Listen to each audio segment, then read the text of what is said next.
Voilà, donc l'enregistrement est lancé et nous allons pouvoir donc commencer. Donc bonjour à tous et toutes, je suis Sandrine Guillot, je suis chargée de mission habitat inclusif au département du Var. Et donc, je vous souhaite la bienvenue à ce webinaire de présentation de l'appel à manifestation d'intérêt pour l'aide à la vie partagée au bénéfice des personnes âgées et des personnes en situation de handicap au sein d'habitat inclusif dans le Var. Cette AMI s'inscrit dans la continuité des financements octroyés en 2022 et en 2023. Et donc, l'objectif du département pour cette édition 2025 est d'octroyer 100 nouvelles aides à la vie partagée, poursuivant ainsi l'engagement en faveur du développement de l'habitat inclusif pour les personnes âgées de plus de 65 ans et pour les personnes en situation de handicap, en collaboration avec la Caisse nationale de solidarité pour l'autonomie. Donc, le format de ce webinaire, on aura en gros deux parties. Je vais prendre bien 30 à 40 minutes pour vous présenter le contenu de l'appel à manifestation d'intérêt et ensuite nous aurons 20 bonnes minutes dédiées à vos questions. Pour poser vos questions, vous pouvez utiliser l'outil chat et ou bien vous pouvez à la fin, bien sûr, prendre la parole en levant la main. Voilà, c'est des outils qu'on commence tous un peu à maîtriser. Pendant la présentation, je vous demande de couper vos micros pour éviter tout effet Larsen ou écho. Et puis, on peut démarrer. Donc, concernant le diagnostic qui a permis de lancer cette AMI, il s'appuie sur un diagnostic qui a été réalisé en 2025 par l'Agence d'urbanisme de l'aire toulonnaise et du Var, l'ODAT, dans le cadre de l'élaboration du schéma de l'autonomie 2026-2030, puisqu'au sein de la direction de l'autonomie avec la MDPH, nous sommes en pleine concertation pour ce document stratégique qui devrait être établi au premier trimestre 2026. Et donc, que nous dit ce diagnostic? Eh bien, il fait état d'une géroton-croissance rapide et importante dans notre département, avec plus de 35% de la population âgée varoise ayant 60 ans et plus, et également d'un taux, d'un niveau de vie médian élevé, mais avec une fréquence importante des situations de pauvreté chez les personnes de plus de 60 ans. Du côté personnes en situation de handicap, entre 2019 et 2022, on constate une augmentation de 9% du nombre des habitants du Var bénéficiant d'un droit ouvert auprès de la MDPH et donc un besoin accru d'accompagnement et d'offres à destination de ces personnes. Donc, il s'appuie également sur bien les bilans d'activités qu'on a pu avoir depuis le lancement des premiers appels à manifestation d'intérêt, puisqu'aujourd'hui, on a 17 projets d'habitat inclusif qui sont ouverts sur notre département, sur les 33 financés. Et donc, ils ont pu montrer leur pertinence pour favoriser le maintien à domicile des personnes âgées, mais aussi pour favoriser l'inclusion et l'autodétermination des personnes en situation de handicap. Donc, c'est aussi fort de ces bilans que le département a souhaité et considéré qu'il fallait poursuivre le soutien au développement de l'habitat inclusif et qu'il a donc décidé en septembre 2025 de doubler les dépenses dédiées à l'aide à la vie partagée pour atteindre plus de 20 millions d'euros d'ici 2035 et de permettre le financement de presque 450 aides à la vie partagée. Donc, voilà pour le contexte et les enjeux. Maintenant, je voulais quand même revenir, parce qu'on a peut-être tous un niveau différent de connaissances sur l'habitat inclusif, revenir sur la définition de ce dispositif. L'habitat inclusif, c'est une offre de logement ordinaire qui est à titre de résidence principale. Donc, on s'éloigne des offres d'hébergement. Il peut être constitué dans le parc social ou dans le parc privé et il est à destination de deux publics, des personnes âgées de plus de 65 ans et ou des personnes en situation de handicap. L'habitat, il se caractérise par des espaces de vie individuels pour l'habitant. Ça peut être en colocation une chambre ou un logement et un ou plusieurs locaux situés au sein de l'habitat ou à proximité directe. Donc, dans la colocation, on parle généralement du salon, de la cuisine, donc des pièces qui sont partagées. Et dans des logements autonomes, il y a généralement une salle d'activité ou un lieu qui permet de se retrouver soit au sein de la résidence, soit effectivement à proximité. Et cet habitat, il est inséré dans la vie locale, c'est-à-dire qu'il se situe à proximité des services, des transports et des commerces. Ce mode d'habitat regroupé est assorti d'un projet de vie sociale et partagé, sur lequel nous reviendrons également au cours de ce webinaire. Il est animé par une personne morale qui est le porteur du projet d'habitat inclusif, ou dans les textes, on parle parfois de personne 3P.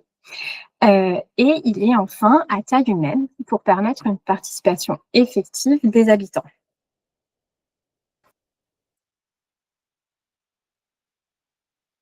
Le rôle du porteur de projet, il est défini par décret.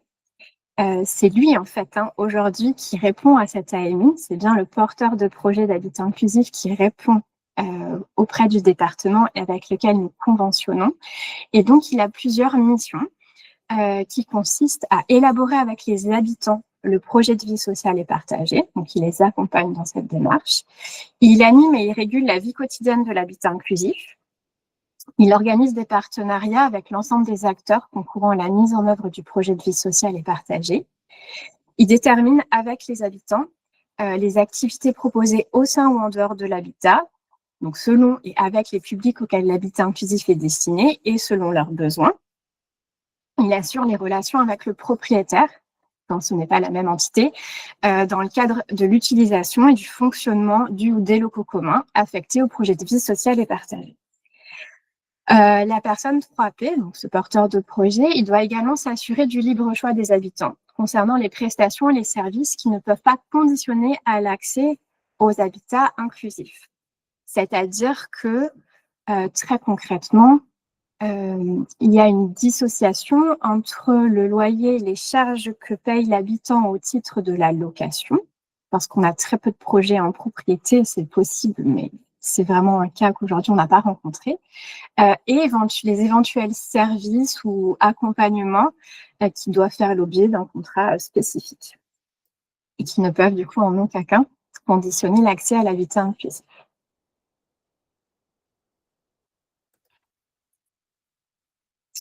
Concernant le projet de vie sociale et partagé, vous l'avez compris, c'est le cœur du projet d'habitat inclusif. Il est lui aussi défini par arrêté. Il est, comme je vous le disais, élaboré et piloté par les habitants eux-mêmes, avec l'appui du porteur de projet. Son but, c'est de favoriser le vivre ensemble et limiter l'isolement. Et il comprend 4 dimensions. C'est des 4 dimensions que vous retrouvez dans le dossier et qu'on vous demande de détailler.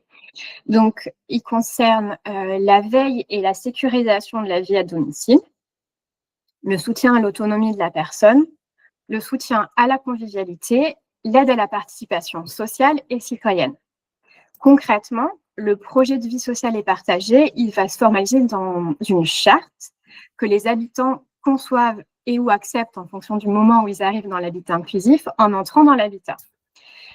Et donc, on vous demande aussi de donner des premières orientations sur ce projet de vie sociale et partagé, même si, bien sûr, il sera révisé et approfondi et modifié avec les habitants qui vont, à un moment donné, intégrer l'habitat inclusif ou qui ont intégré l'habitat inclusif, puisque vous pouvez avoir des niveaux de maturité de vos projets différents.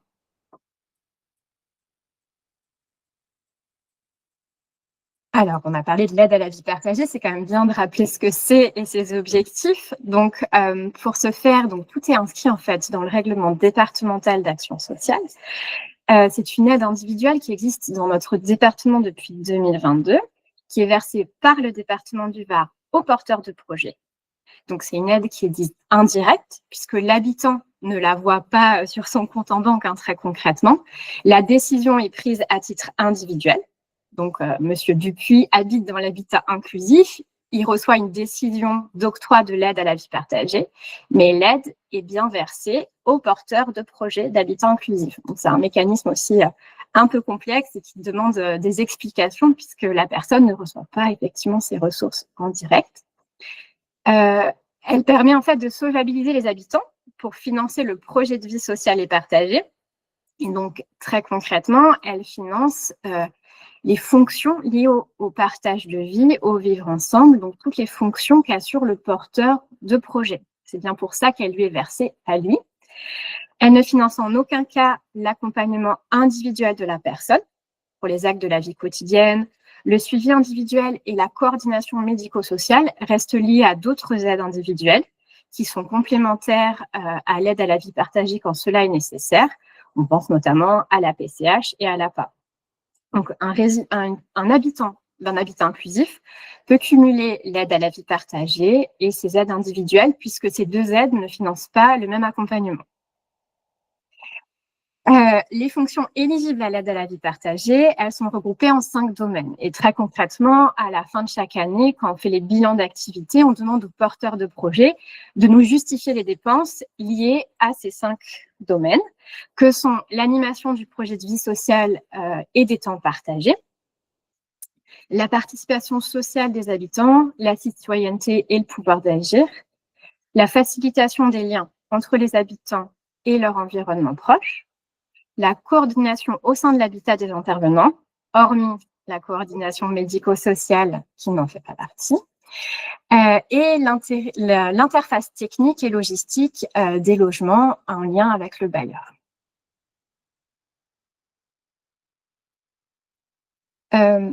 L'AVP, donc, elle concerne 2 publics, sans condition de ressources.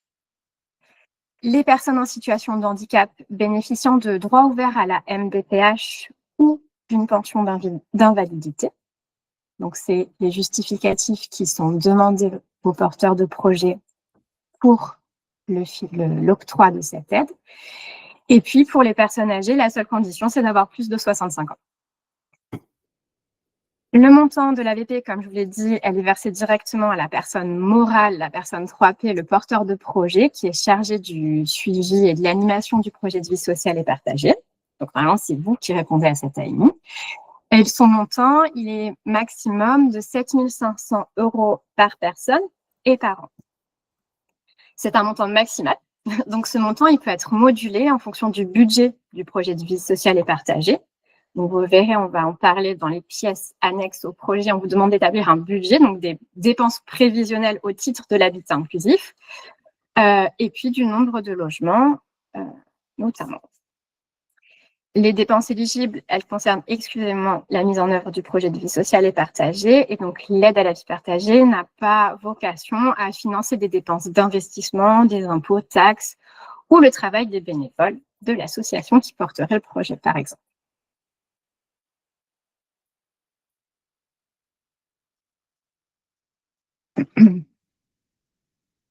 Alors, donc, dans le cadre de cette AMI, on a inscrit plusieurs critères d'éligibilité des candidatures et notamment le fait que l'habitat doit être existant ou s'il n'existe pas encore, il doit permettre l'accès au logement au plus tard le 31 décembre 2030.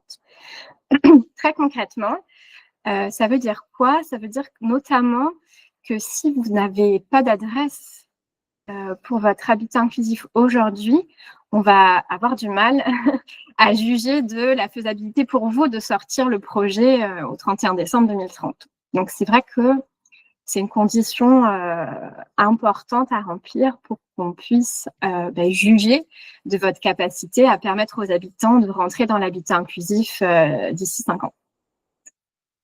Le projet doit garantir le libre choix des habitants. Ça fait écho à ce que je vous disais par rapport à la notion de service, notamment, et de l'accompagnement également, dans le cadre de l'éventuelle mise en commun de l'aide, des aides individuelles.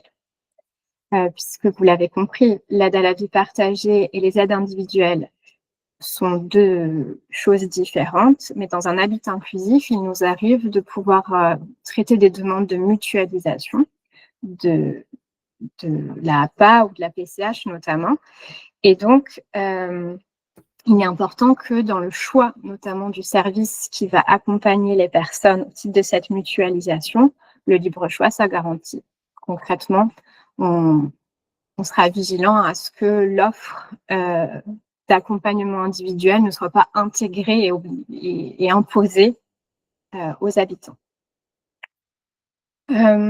Concrètement aussi, ça c'est le code de l'action sociale et des familles, il ne doit pas être constitué dans les structures déjà régies par l'article L 312-1 du code, et notamment du coup au sein d'un EHPAD, d'une résidence autonomie, d'un FAB, d'un foyer de vie ou d'une résidence service. Pour les programmes de logement de plus de 15 habitants, c'est-à-dire que, on va dire par exemple, on a un programme d'habitants, enfin de logement de 30 logements, on vous demande une mixité générationnelle. C'est-à-dire qu'on ne financera pas à travers l'aide à la vie partagée de projets où il n'y aurait que 30 personnes âgées ou que 30 personnes en situation de handicap. Au-delà de 15 habitants ou de 15 logements, on vous demande de garantir cette mixité générationnelle pour simplement un principe d'inclusion. Si la personne 3P gère déjà des établissements médico-sociaux, ce qui est tout à fait possible, elle devra par contre assurer une gestion distincte entre son établissement et son habitat inclusif, notamment avoir des personnels propres à l'habitat inclusif et une comptabilité distincte pour l'habitat inclusif.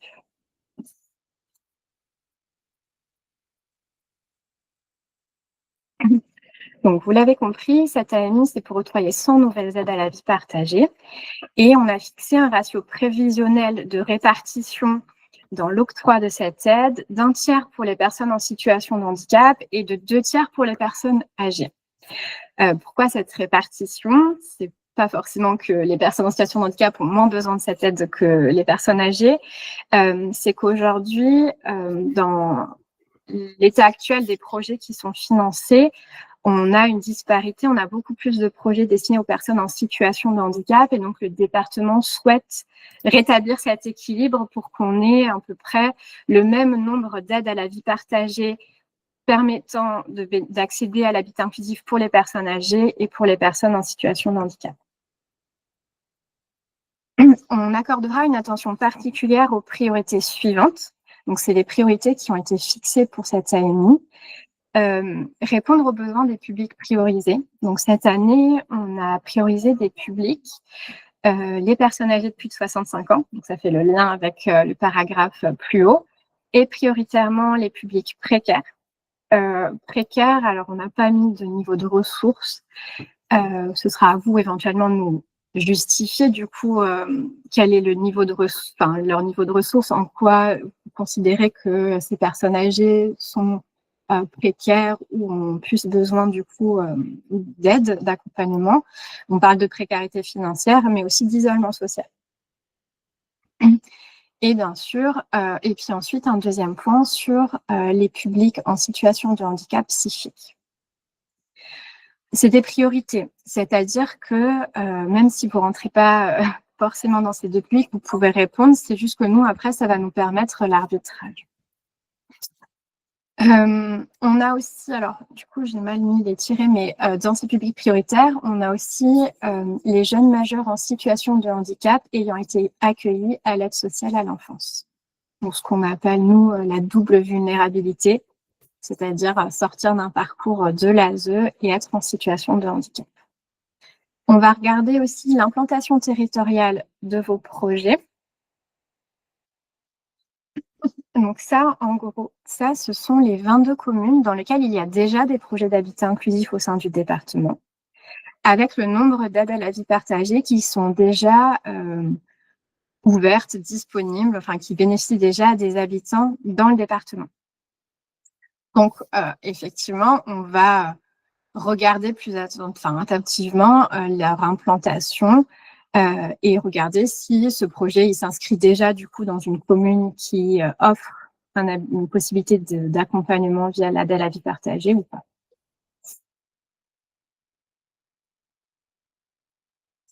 On va aussi évaluer le degré d'inclusion de l'habitat, donc sa localisation, son accessibilité par rapport aux services, au transport, au commerce, la mixité qu'elle permet, l'inclusion en tout cas des personnes. Et puis aussi, on a intégré une notion de sobriété énergétique, notamment dans l'objectif de pouvoir limiter l'impact des charges locatives pour les habitants. Et puis pour s'inscrire aussi dans une logique de développement durable que soutient le département du Var.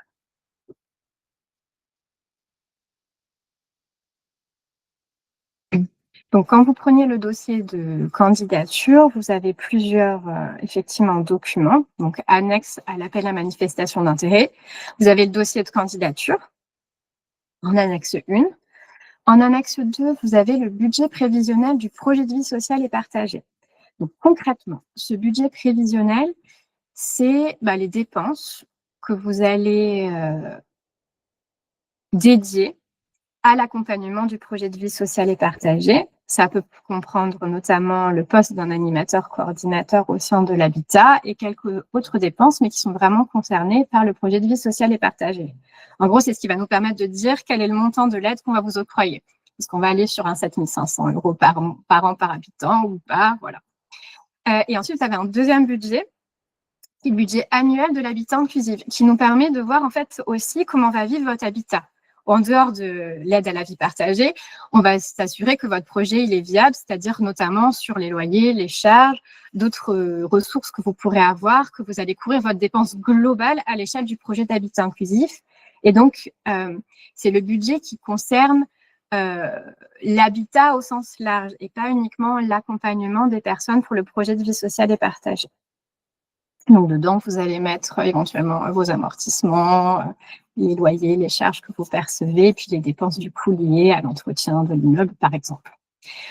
Dans l'annexe 4, il y a la déclaration qui nous permet de savoir quel est le montant que vous demandez pour l'aide à la vie partagée. Et ensuite, il y a plusieurs pièces administratives qui sont également requises, notamment dans le cadre pour des associations, de leur bilan d'activité, etc. Tout dossier incomplet sera considéré comme non recevable. Et si vous déposez plusieurs projets au nom d'un seul porteur, il faudra bien remplir un dossier par projet, puisqu'en fait, nous, on juge le projet en lui-même de vie sociale et partagée et pas le porteur en lui-même. Le dossier complet, il doit être retourné par mail à l'adresse CFHI, donc c'est Commission des financeurs de l'habitat inclusif, @var.fr. Donc, sur le calendrier, vous avez jusqu'au 3 novembre à 23h59 pour nous remettre vos candidatures. Entre-temps, on est sur un appel ouvert. Donc, vous avez la possibilité, bien sûr, de me contacter. Vous avez mes coordonnées sur la première diapositive de ce PowerPoint qui sera diffusé, normalement accessible sur le site du département. Nous envisageons de pouvoir valider en tout cas par la commission permanente les projets au premier trimestre 2026, après avis de la commission des financeurs de l'habitat inclusif qui réunit les partenaires au niveau départemental de ce dispositif, et la CNSA, puisqu'elle cofinance l'aide à la vie partagée à hauteur de 50%, recevra également du coup notre proposition et a jusqu'au 30 juin 2026 pour valider la proposition du département. C'est-à-dire le nombre de projets qui seront reçus et le montant du coup de l'aide à la vie partagée qui sera octroyé pour chaque projet. À l'issue de cet accord de la CNSA, on va conventionner avec les porteurs de projets qui ont été retenus, donc ça à peu près au deuxième semestre 2026. Donc, très concrètement, les habitants et vous n'aurez de décision et de financement qu'à partir du second semestre 2026, quand on aura conventionné avec vous. Donc, si l'ouverture de votre projet se fait en amont de cette date-là, eh bien, voilà, il faudra trouver d'autres ressources éventuelles pour financer l'accompagnement des personnes, puisque nous, on n'aura vraiment pas la capacité d'octroyer l'aide à la vie partagée avant cette date. Et moi, j'ai fini du coup ma présentation. Et je vous laisse du coup prendre la main, poser vos questions. N'hésitez pas, c'est vraiment le moment de pouvoir échanger et puis vous répondre.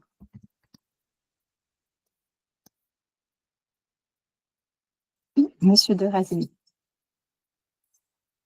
N'hésitez pas à vous présenter. Bonjour. Bonjour. Merci pour votre présentation. Avec Jean Mazerbourg qui est présent aussi sur la visio, on représente Ensemble de Générations et la foncière Mazerbourg pour un projet d'habitat partagé qui a déjà vu le jour à Toulon, donc dans le quartier du Pont du Las. Moi, j'avais, enfin, plusieurs. J'avais donc, je serais intéressé déjà. Je suis curieux d'avoir un peu, de savoir qui est un peu autour de la table et du coup, je suis curieux de savoir quels sont les types de projets qui émergent. Et quels sont aussi, peut-être je peux me renseigner sur Internet, mais vous avez dit qu'il y avait 17 projets d'habitat inclusif ouverts sur le Var. Dans le tableau que vous avez mis aussi là dans votre slide, j'ai vu qu'il y avait beaucoup d'habitats, enfin beaucoup d'AVP en tout cas qui étaient octroyés selon les villes. Donc, enfin, j'ai pas compris la correspondance entre les 17 projets d'habitat partagé, d'habitat inclusif ouverts et le nombre d'AVP qui est présenté. Est-ce que je peux poser toutes mes questions d'un coup ou vous Oui, préférez? allez-y, allez-y. Euh, Dans les projets que vous portez déjà, est-ce que les porteurs de projets sont aussi les AVP? Ou est-ce qu'il y a une distinction entre les porteurs de projets et ceux qui sont, enfin, qui portent le poste d'AVP et de coordinateur? Voilà. Et ensuite, une question qui concerne plus particulièrement notre projet. On avait donc, enfin, on part sur un projet avec un certain nombre d'étudiants, 6 ou 8, et un nombre de seniors qui sera autour de 4 ou 6, mais vraisemblablement, on n'aura pas une parité. L'idée, c'est d'avoir peut-être un peu moins de seniors et plus de jeunes. J'ai vu que ce n'était pas une condition qui était posée là pour l'AVP. Est-ce que vous confirmez que c'est bien OK? Voilà, ouais, j'ai terminé. Merci. Ok, merci. Ce que je vous propose, c'est que si à la fin des questions et si des personnes le souhaitent, elles pourront prendre la parole pour éventuellement présenter leur projet, leur structure. Comme ça, vous aurez une visibilité un peu plus globale sur les gens qui sont autour de la table virtuelle. Alors, concernant le lien entre les AVP et les 17 projets, je vais vous montrer ça. Normalement, dans l'AMI ou dans la page Internet, en tout cas, qui vous renvoie sur l'AMI, vous avez accès à cette cartographie qui est en fait les 33 petites maisons. Ça représente les 33 projets d'habitat inclusif qui sont aujourd'hui financés par le département dans le Var. Et donc, effectivement, quand on parle d'aide à la vie partagée, du coup, c'est vraiment les projets, ces 33 projets qui sont financés au titre de l'aide à la vie partagée par le département. Donc, si vous faites la somme, par exemple, des 3 projets qu'on a à Brignoles, et le tableau que je vous ai mis en copie, vous avez effectivement l'ensemble des projets qui sont financés par le département. Donc, l'aide à la vie partagée, c'est vraiment le financement unique et le seul vecteur qui permet au département de soutenir les projets d'habitat inclusif. Donc, si je reviens après sur ma présentation, j'espère que je suis claire. Désolée, parce que du coup, je jongle entre les... Sur Brignoles, on a 3 projets qui sont financés et le cumul des 3, pour prendre cet exemple, projet, ça représente 27 aides à la vie partagée. Donc concrètement, on a 27 habitants sur Brignoles qui habitent dans un habitat inclusif. Alors là, du coup, c'est mixé entre... Non, c'est que des personnes en situation de handicap, j'allais réfléchir, mais ce ne sont que des personnes en situation de handicap sur Brignoles. Donc c'est 27 personnes en situation de handicap qui bénéficient de l'aide à la vie partagée. De la même manière, sur Fréjus, on a un projet qui représente du coup les 6 aides à la vie partagée qui sont notées. Voilà. En gros, quand vous avez des nombres assez élevés, c'est qu'on a plusieurs projets sur la même commune. Le cas de Toulon, de Draguignan, on a 2 projets, Soliès-Pont, Lagarde. Voilà. Ensuite, pour votre deuxième question, c'est bien le porteur de projet de l'habitat inclusif qui reçoit l'aide à la vie partagée. On n'a pas aujourd'hui de cas où le porteur de projet d'habitat inclusif qui a conventionné avec le département a délégué à une autre personne la gestion de l'aide à la vie partagée. Donc aujourd'hui, c'est une seule et même personne qui a conventionné avec le département. Ça peut être le propriétaire aussi de l'habitat ou pas. En gros, très concrètement, dans un projet d'habitat inclusif, vous avez le bailleur, vous avez le porteur de vie sociale et partagée et les habitants, et puis après tout un écosystème qui se construit autour de partenariats qui permettent de faire intervenir notamment des personnes extérieures au sein de l'habitat. Mais c'est ces trois piliers qui permettent au projet de se construire. Parfois, le porteur et le bailleur sont la même personne, la même entité. Ce n'est pas toujours le cas. Mais aujourd'hui, on n'a pas de porteurs qui ont délégué l'aide à la vie partagée. Et on est quand même, voilà, pour ceux qui l'envisagent, on sera quand même regardant sur les frais que ça peut éventuellement engendrer, le surcoût, enfin, voilà. C'est pas le modèle le plus répandu, quoi. Et puis, votre troisième question concernait votre projet. On n'a pas de nombre minimum. Enfin, on peut constituer un projet d'aide à la vie partagée à partir de 3 personnes. Et donc, ce n'est pas un souci si les personnes âgées sont en minorité sur l'ensemble, on va dire, immobilier dans lequel s'inscrit l'habitat inclusif. Et quand c'est effectivement une démarche intergénérationnelle, on n'a pas effectivement limité on n'a pas un nombre minimum de personnes âgées qui doivent contribuer au projet. Je crois que j'ai répondu à toutes vos questions. Merci beaucoup. Merci. Madame Adélis. Bonjour. J'avais une petite question sur la modularisation, enfin, le montant maximum de l'AVP. Alors, deux questions en fait. Est-ce que la liste des dépenses qui peuvent être prises en charge dans l'AVP, est-ce qu'il y a une liste exhaustive qui nous dit ça on peut, ça on peut pas?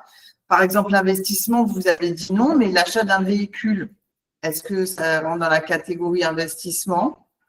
Et du coup, ça voudrait dire qu'on ne peut pas, mais l'essence, on peut. Voilà. Est-ce qu'il y a une liste type qui existe sur les dépenses qui peuvent être mises dans le BP ou pas? Et la deuxième question, c'était sur les 7500, c'est un maximum, mais qui est-ce qui module? Est-ce que c'est vous? Est-ce que c'est nous? Enfin, quels sont les critères qui déterminent le montant maximum que vous accepterez? Dans la limite des 7500, bien sûr. Merci pour la question. Non, on n'a pas établi aujourd'hui de liste exhaustive des dépenses qui sont éligibles ou pas à l'aide à la vie partagée. C'est un travail, en fait, que les départements, sur lequel les départements travaillent avec la CNSA pour effectivement donner un peu plus de visibilité, de cadre pour les porteurs de projets. Néanmoins, effectivement, l'achat, par exemple, d'un véhicule, pour reprendre votre exemple, c'est bien de l'achat, donc c'est bien un investissement. Mais effectivement, les frais d'essence liés à l'utilisation d'un véhicule pour les déplacements des habitants dans le cadre de leur projet, si par exemple dans le projet de vie sociale et partagée, les habitants ont dit que leur passion, c'était la culture et qu'ils ont décidé de faire du coup un tour des musées du département et que du coup, c'est inscrit dans le projet de vie sociale et partagée et que les frais d'essence, du coup, c'est des frais inhérents pour permettre au projet de vie sociale et partagée de se déployer. Eh bien oui, ce sera financé par l'aide à la vie partagée. Donc effectivement, aujourd'hui, il y a cette interprétation qui à la fois qui permet d'être ouvert sur les dépenses qui peuvent rentrer, mais en fait, ce qu'on va regarder, c'est toujours la cohérence entre vos dépenses et votre projet de vie sociale et partagée. C'est-à-dire que, je ne sais pas, si vous dites, on va faire un séjour à Marrakech pour, je sais pas, parce qu'ils ont envie de s'amuser, voilà, il faudra le justifier, ça peut être un peu limite, quoi. Donc, il faut toujours le voir sous la forme de… raisonnable que ça. Ouais. Non, mais voilà, c'est forcément un cas extrême, mais c'est pour vous dire que vraiment, dans la philosophie de l'aide à la vie partagée, il y a toujours cet aller-retour entre le projet des personnes et du coup cette dépense et le lien qui est fait du coup entre l'aide à la vie partagée et ce projet. Une fois que je vous ai dit ça, pour répondre à votre deuxième question, de la même manière, en fait, quand le département va analyser votre budget de dépenses et votre dossier de candidature, on va effectivement regarder quelle est l'intensité d'accompagnement que vous avez prévu, combien il y a de personnes qui vont être présentes auprès des habitants, quels sont les types de dépenses que vous avez prévu de financer. Et tout ça, ça va nous donner un faisceau d'indices pour dire, par exemple, si vous avez demandé 7 500 €, bah oui, totalement, ils en ont besoin pour que le projet de vie sociale puisse se déployer et qu'il soit conforme à la philosophie de leur accompagnement ou pas. Donc, en fait, ça va être la cohérence entre ce que vous allez nous présenter dans votre accompagnement et dans le travail que vous voulez faire auprès des habitants pour les accompagner dans cette démarche de projet de vie et le budget que vous avez prévu à l'année pour cet accompagnement. Si c'est très simple, si c'est clair ou… Oui, je vais pousser le raisonnement plus loin. Est-ce que du coup le montant pourrait être évolutif, c'est-à-dire que les locataires peuvent changer et du coup, est-ce que dans 3 ans, les prochains locataires, si leur profil a changé et que du coup le projet de vie doit s'intensifier parce que d'un coup on a plus de jeunes sortant de l'ASE et que du coup il y a plus de choses à faire sur c'est des idées comme ça. Est-ce que du coup vu que l'aide est attribuée à chaque personne, est-ce que le montant de l'aide peut être différent suivant les personnes? Donc, dans la convention qu'on signe avec les porteurs de projets, les règles effectivement de versement de l'aide à la vie partagée sont bien définies. On marque du coup le montant qui a été accepté au moment de la candidature et il est indiqué ensuite qu'annuellement, le porteur de projet fait un bilan d'activité et indique, qu'est-ce qui a été fait, avec quelles ont été les dépenses qui ont été faites et comment vit le projet. Et c'est à travers la lecture de ces bilans d'activité qu'effectivement le département peut décider de baisser ou d'augmenter l'aide à la vie partagée, sachant qu'on ne pourra quand même jamais dépasser ce plafond de 7 500 € par an et par habitant. Mais effectivement, cette modularité, elle est possible et elle est encadrée par la convention. Donc, voilà. Au même titre, et j'en profite du coup de votre question pour en parler, ce n'était pas dans votre question, mais du coup, l'aide à la vie partagée, elle est liée à la présence d'un habitant dans le logement. C'est-à-dire que l'aide à la vie partagée, au moment où il n'y a pas d'habitant, elle est levée, puisqu'elle est liée vraiment à une présence physique d'une personne.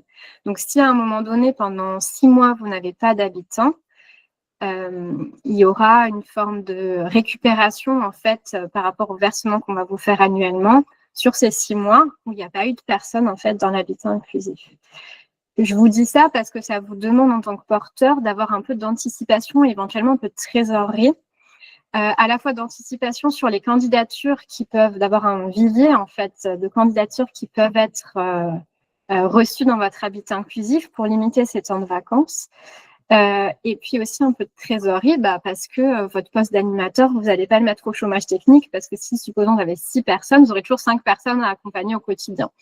Donc, c'est une fragilité de l'aide à la vie partagée, c'est ce qui la distingue du forfait d'habitat inclusif qui était versé par les ARS, mais c'est bien anticipé. Donc, peut-être pensez-y aussi, si éventuellement vous avez la capacité de le faire apparaître dans votre budget. Mais voilà, c'est une des fragilités de l'aide à la vie partagée. Au-delà de ça, au-delà de l'aide à la vie partagée, le loyer, il faut bien continuer à le payer. Oui, mais du coup, c'est encore dissocié. Mais oui, aussi. Si vous n'êtes pas le propriétaire, effectivement, il y a un sujet. Merci. Madame Ré. Ah, pardon. Non, je disais, mais juste merci. Ah, ok, pardon.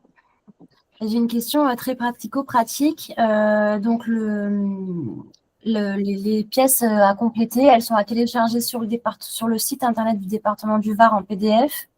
Et ensuite, on fait la modification.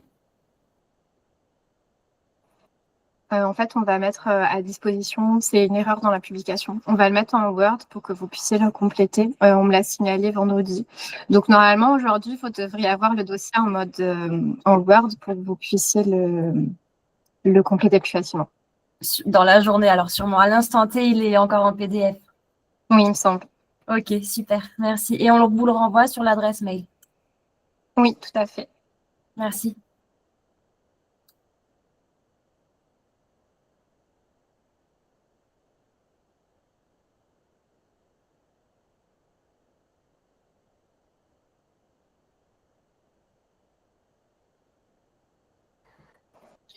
J'ai peut-être une question aussi. Ah oui, allez-y.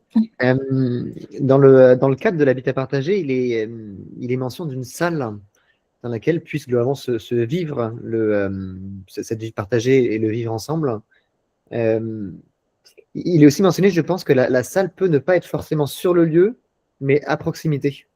Et sous ce à proximité, qu'est-ce qu'on entend? Est-ce qu'on parle de quelques mètres, quelques dizaines de mètres, quelques centaines de mètres, hein? C'est un peu pour avoir le créneau entre la proximité de la salle par rapport à l'habitat.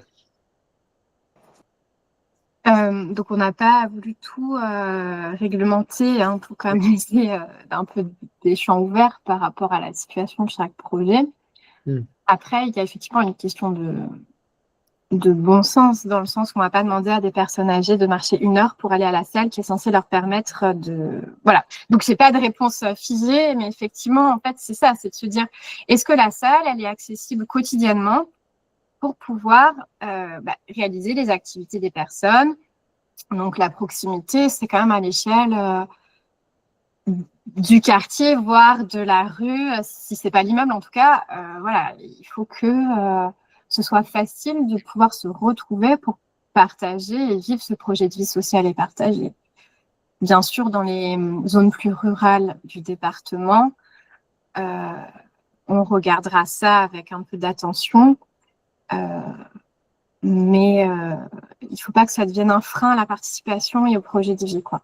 Donc, si votre salle, elle n'est pas dans l'immeuble ou voilà, dans le logement, il faudra un peu nous argumenter de comment vous prévoyez d'accompagner du coup les déplacements, est-ce que c'est faisable, combien de minutes de marche pour une personne en fauteuil ou pas, enfin voilà. Ok, très clair, merci. Je veux du bon sens. Oui, oui.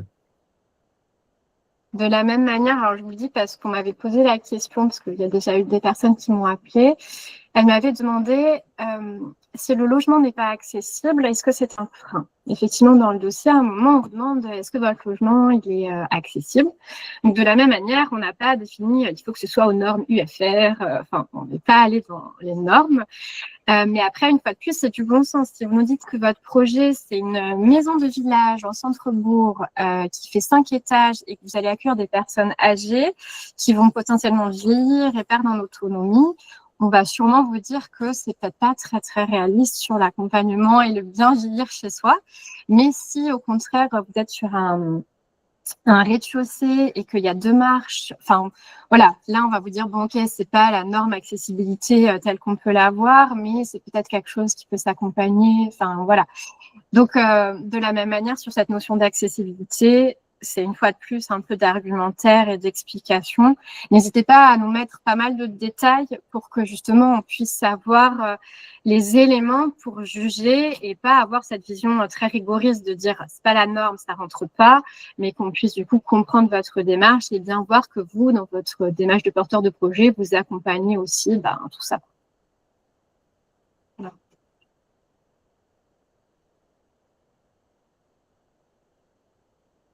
Après, si vous le souhaitez, comme on a un peu de temps, il nous reste un quart d'heure, ceux qui souhaitent prendre la parole pour présenter leur projet ou leurs intentions, comme c'était le cas, n'hésitez pas. Et puis, du coup, Monsieur Razili, si vous voulez commencer ou poser une autre question, je vous laisse la parole. Juste une question, est-ce que par rapport aux webinaires qui sont en cours, est-ce que tout le monde a les invitations et les cycles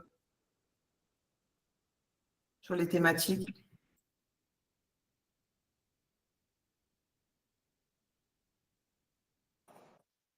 Peut-être je laisse la parole à la personne qui a levé la main, et puis après, je peux vous laisser un peu échanger entre vous si vous le souhaitez. Oui, c'était plutôt à tout le monde que je posais la question. Oui, j'ai compris.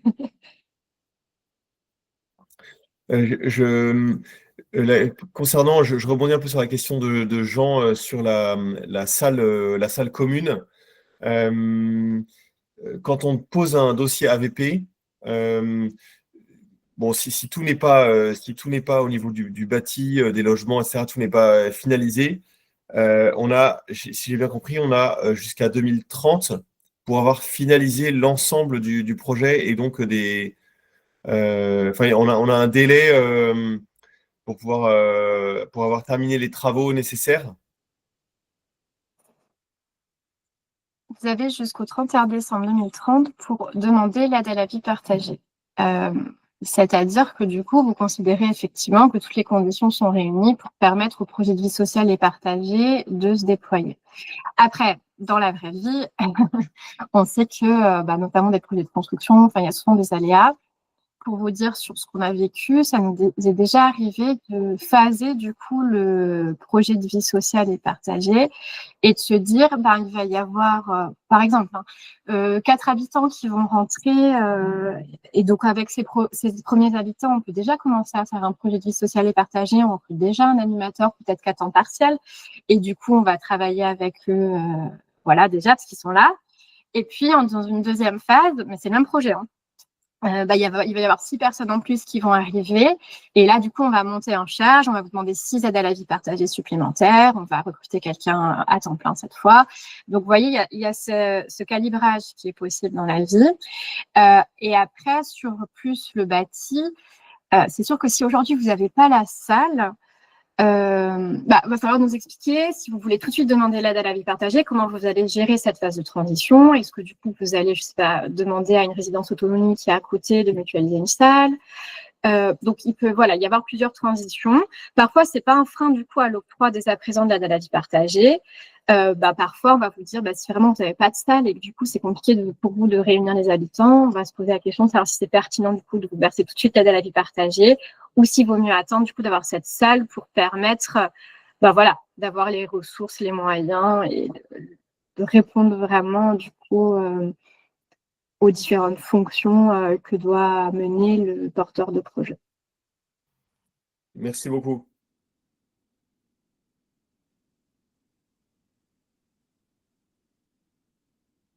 Et du coup, il y a une question qui avait été un peu lancée par Madame Adélus, si vous souhaitez lui répondre, savoir un peu où vous en êtes dans vos projets, le niveau d'avancement.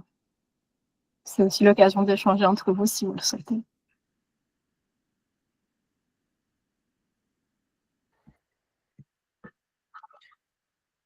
Peut-être qu'on peut juste, en 2 mots, présenter un peu notre projet un peu pour lancer le bal, si ça vous va.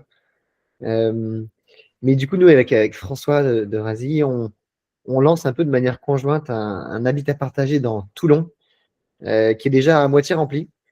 Et donc, moi, je joue le rôle du bailleur, l'association Ensemble de Génération, que représente François, joue le rôle du porteur de projet. Et donc, c'est un habitat intergénérationnel partagé dans lequel des jeunes, des seniors sont en colocation à différents étages. Et puis, une famille habite sur les lieux également pour participer à animer le lieu. Donc voilà, c'est porté par Ensemble de Génération sur la partie animation. Et puis nous, côté foncière, on porte plutôt la dimension de travaux et de vie. Donc très concrètement, ce sera 6 jeunes, 6 à 8 jeunes, entre 4 à 6 seniors, et une famille dans tout ça qui vient un peu aider aussi à donner corps ou un esprit au lieu. Donc voilà, voilà un peu pour ce projet de la maison Maris à Toulon. Le profil des jeunes, c'est des jeunes. Ce sont des étudiants. On a une jeune pro actuellement, mais sinon on a 5 étudiants qui étudient dans différents lycées ou différentes universités à Toulon. Pas PH, du coup, droit commun. J'ai mal compris, pardon. C'est pas des personnes en situation de handicap, Non. c'est des. Non, effectivement, ce sont des étudiants, classiques, je ne sais pas comment dire. Ouais, ok. Donc c'est plutôt effectivement un projet d'AVP pour des personnes âgées de plus de 65 ans. Ok. Ouais, du coup, je continue. Nous, on a un projet, on a actuellement un habitat inclusif sur Soliès-Pont composé de studios avec 6 personnes en situation de handicap. Avec une salle dans le bâtiment en face. Voilà. La salle n'est pas sur l'immeuble en lui-même. Ok. Il y a juste à traverser un petit parking, c'est pas long. Ok.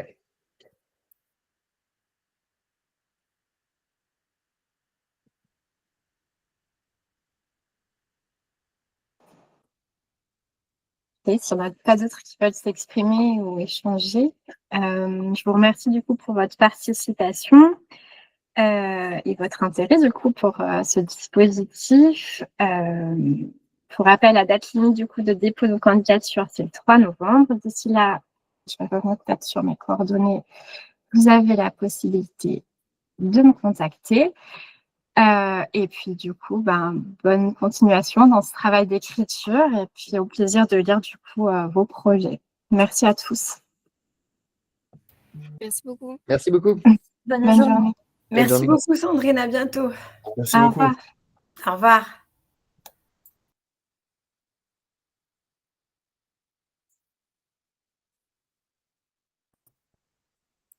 Merci, au revoir. Au revoir.